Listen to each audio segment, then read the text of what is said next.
ներողություն խնդրել զանգվածային լրատվության միջոցների ներկայացուցիչներից։ Ինչ որ իմաստով կարող եք դա նաև վերագրել ձեզ ևս հասցեագրված։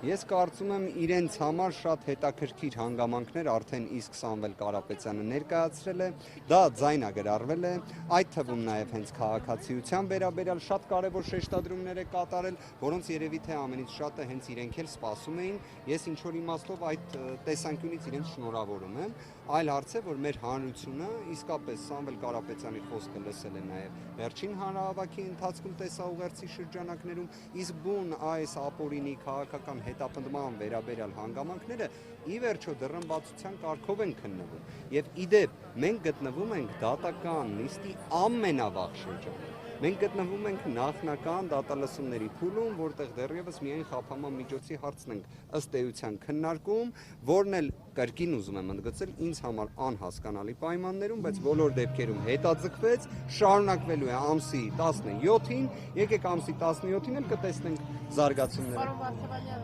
Բայց մի հանգամանք էլ էլի բոլոր դեպքերում նշում։ Ինչն է կարևոր, ես ինչի համար եմ մտահոգությունս արտահայտում, զայրույթս արտահայտում կամ զարմանքս արտահայտում։ Մեզ համար էական նշանակություն ունի նույնիսկ 1 ժամը, որ խափանման միջոցը փոխվի, որովհետև այդ 1 ժամը կարող է ծառայել քաղաքական գործընթացներին պատշաճ մասնակցության համար։ Նույնիսկ այդ 1 ժամը, եւ մենք փաստացի 2 օրից զրկվել ենք արդեն, որի համաչափությունը, ողջամտությունը, անհրաժեշտությունը չեմ կարողանում ընդունել։ Շատ պարոն Վարդանյան, խափանման միջոցի փոփոխման հարցի դեռևս չի ավարտվել, բայց ձեզանից առաջելուց ունեցած փաստաբանները միջնորդեցին այն փոփոխել, վերացնել։ Դուք ինչ խափանման միջոց եք ցանկանում, որպեսզի ընտրվի, առհասարակ եթե չվերացվի, ինչ խափանման միջոց կարող է ընտրվել։ Այս դեպքում ես կառաջարկեմ, որ սպասեք ամսի 17-ին, հույս ունեմ, որ ներկա կգտնվեք դատական նիստին, կլսեք իմ կողմից ներկայացվող միջնորդությունը, առնվազն 1 հանգամանքը գաղտնազերծեմ կամ բացահայտեմ, տնային կալանքը պետք է վերացվի։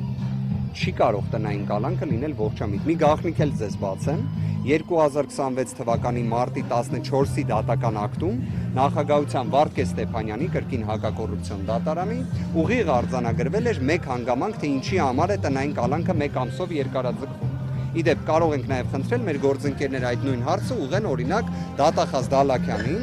ով նշված դատական ակտը չի բողոքարկել, եւ այսօր դատական նիստի ընթացքում միջնորդում է 3 ամսով երկարաձգել տնային կալանքը։ Դատարանը նշել էր 1 հանգամանք, ասել էր, քանի որ դեռ ակտիվ վարույթային գործողություններ պետք է կատարվի։ Այդ իսկ պատճառով ու հատուկ ընդգծել է նաև նախաքննության հանգամանքից ելնել, որ գործը դեռևս գտնվում է նախաքննության փուլում, 1 ամսով երկարաձգվում է։ Դատախազը այդ դիրքորոշումը դատարանը չի բողոքարկել։ Այսինքն 1 ամիս առաջ համաձայն է եղել, հիմա համաձայն եղել մի ամիս առաջ։ Այսինքն Դալաքյանը համաձայն էր, որ 1 ամսով երկարաձգվի բացառապես այն հիմքով, որ դեռ նախաքննության ընթացքում պետք է գործողություններ կատարվեն։ Այդ պատճառաբանության հետ համաձայնվել է, դրան հաջորդել է ինչ, հա, նախաքննության ավարտ, ակտիվ գործողությունների բացակայություն, իրենց կողմից իբրև մեղադրական եզրակացության հաստատում, որի վերաբերյալ մոտ 5-6 րոպե նաև ներկայացրել էր հրապարակայնորեն նաև հանրայինի եթերում ու հատկապես հանրայինի եթերում, բայց հիմա էլ գալիս է եւ ներկայացնում է դիրքորոշում, որ 3 ամսով երկարաձգվի տնային կալանքը։ Ես իսկապես ուզում եմ հասկանալ, որտեղ կարող է լինել ողջամտությունը։ Իդեպ դրա պատասխանը ես դատական նիստի ընթացքում տվել եմ։ Պարոն Դալաքյանը չի հանդիսանում անկողմնակալ դատախազ։ Պարոն Վարդանյան, այդ դեպքում օրինակ այսօր ինչու 3 ամսով դատախազը առաջարկեց երկարաձգել, եթե օրինակ քանի ամիս առաջ 1 ամսով էր երկարաձգել, այստեղ իրավական պրոցես չենք տեսնում, այստեղ տեսնում ենք քաղաքական հետապնդում, որովհետև միայն քաղաքական հետապնդման պայմաններում է, որ կարող է այդպես լինել։ Միայն որովհետև իրավական տրամաբանություն, ողջամտություն այստեղ իհարկե առկա չէ, չի էլ կարող լինել։ Այսինքն նույն դատախազը գտնում է, որ դրվագներից մեկը, որը իդեպ կրկին հարցազրույցի ընթացքում նաև ներկայացնում էր հսկող դատախազը մեղադրական եզրակացությունը հաստատելով, Ես շատ ցավում եմ, որ օրինակ մեր գործընկերը այդ հարցը չուղեց պարոն Դալաքյանին։ Օրինակ հարցը կարող էր հնչել ինչպես. Պարոն Դալաքյան, դուք այդ դրվագներից մեկով հիմնավոր կասկածի բացակայության վերաբերյալ դատական ակտ եք ունեցել, որը չեք բողոքարկել։ Համաձայնվել եք դրա հետ։ Ո՞նց եք մեղադրական եզրակացության մեջ այն ներառում։ Ո՞նց եք այն որպես մեղադրանք հաստատում։ Բայց ավաղ այդ հարցը չի հնչել, դատախազն էլ դատական նիստի ընթացքում որևէ արձագանք դրա վերաբերյալ չտվեց, թեև այն մատնացույց արվել էր, որպես իր անկողմնակալության դեֆիցիտի խնդիր։ Գործընկերներ, ամփոփելով խոսքս ուզում եմ հետևյալը նշել։ Մենք խոսում ենք 10 ամիս տևող կալանքի մասին։ 10 ամիս։ Մենք խոսում ենք Հայաստանի նախընտրական շրջանում գտնվելու մասին։ Մենք խոսում ենք նրա մասին, որ օրինակ 3 անձանց ձերբակալում էին բարեգործության արգելքի ենթադրաբար խախտման հիման վրա։ Իբրև, քանի որ մենք գտնվում ենք նախընտրական շրջանում։ Հիմա այդ պայմաններում ոնց կարելի է դատական նիստի շրջանակներում առաջնահերթության կարգով սկսել քննարկել խափամամիջոցի հարցը, բայց 2 օրով հետաձգել, երբ մենք ուղիղ պատճառաբանված դիրքորոշում ունենք, որ նույնիսկ 1 ժամ է էական նշանակություն ունի։ Նախընտրական շրջանում որը ըստ էության չի ասած ձեր խնդրանքին եւ դատախազի միջնորդությունը մեջ կթողնի։ Մենք նման կանխատեսում այս փուլում չենք անի։ Ամսի 17-ը թող գա, ներկայացնենք վերջնական միջնորդությունը, կտեսնենք Նախընտրական դատական։ շրջան մասին եք խոսում, բայց ենթադրվում է, որ կերկարացնի էլի կնայի կալանքը։ Ես չնայած քաղաքական հետապնդումներին, աբսուրդներին, ես հավատում եմ իրավունքի գերակայությանը։ Իրավունքի գերակայությունը,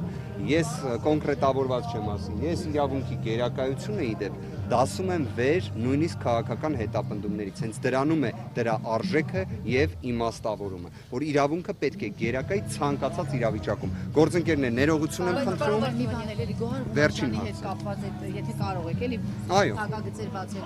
Այդ ձայնագրության մեջ հեռուստացույց, տելևիզոր, փող, այդ ինչի մասին է խոսքը։ Գիտեք, նախաքննական գաղտնիքով սահմանափակված լինելով չեմ կարող ամբողջական տվյալ ներկայացնել, որովհետև ամեն դեպքում հարգենք նշված կանոնը, պարզապես մեկ հանգամանք նշեմ, դատարանի կողմից 2 դրվագից մեկի վերաբերյալ հիմնավոր կասկածը չի հաստատվել։ Այս պահի դրությամբ դա էլ չգախնազերծեմ, առնվազն արձանագրեմ, որ մեկ դրվագը նույնիսկ հիմնավոր կասկածի ապացուցման շեմը չի հաղթահարել։ Այսինքն այստեղ ոչ միայն հիմքերի տեսանկյունից էր մեր այսպես ասած բանավեճը դատարանում եւ դիրքորոշումների ներկայացումը, այլ նաեւ պայմանի։ Կարող եմ ասել նույն այդ ձեր վկայակոչած տվյալի հետ կապված ամբողջությամբ դրա ՀՀ քրեական օրենսգրքի 221-րդ հոդվածի հետ որևէ ձևով առնչության վերաբերյալ, որտեղ այն իրենից ենթադրում է ընտրությունների հետ որոշակի կապ։ Այսինքն հոդված հերքող, եկեք այսպես ձևակերպեմ, հերքող տվյալները ունենք։ Պարոն Վարդևանի, Որը նաև ներկայացվեց նիստի ընթացքում։ հետ կապված իշխանականները, կպականները այսպես տարածում այն միտք, որ մայրը դրա համար չի կալանվում, մայրը կերակրող մայր է, բայց իրականում մայր լինելու հանգամանք աշխատելն է, թե պարզապես Ես կրկին ուզում եմ հատուկ վկայակոչեմ, որ առնվազն հիմնավոր կասկածը 2 դրվագներից մեկով չի էլ հաստատվել։ Մյուս կողմից այստեղ ուզում եմ ընդգծել որոշակի իմաստով, որպես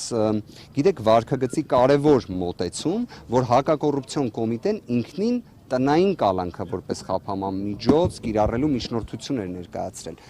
Այսինքն ոչ թե կալանք, այլ տնային կալանքը։ Իդեպ ի սկզբանե ձերբակալվել էր Գոհարը կալանքի միջնորդություն ներկայացնելու համար։ Սա եւս կարևոր արձանագրում է։ Շումները, հայտարարությունները Եկեք ես հետևություններ թողնեմ ձեզ, բայց առնվազն փաստն եմ ֆիքսում։ Բայց նաև եկեք ֆիքսենք, որ կալանքը եւ տնային կալանքը, թե եվրոպական դատարանի նախադեպային որոշման համաձայն, թե սահմանադրական դատարանի, թե վճռաբեկ դատարանի իրար համարժեք ինտենսիվ խափամամիջոց են։ Շնորհակալ եմ։ Մի հարց է Գոհար Ղուկասյանին առնչվող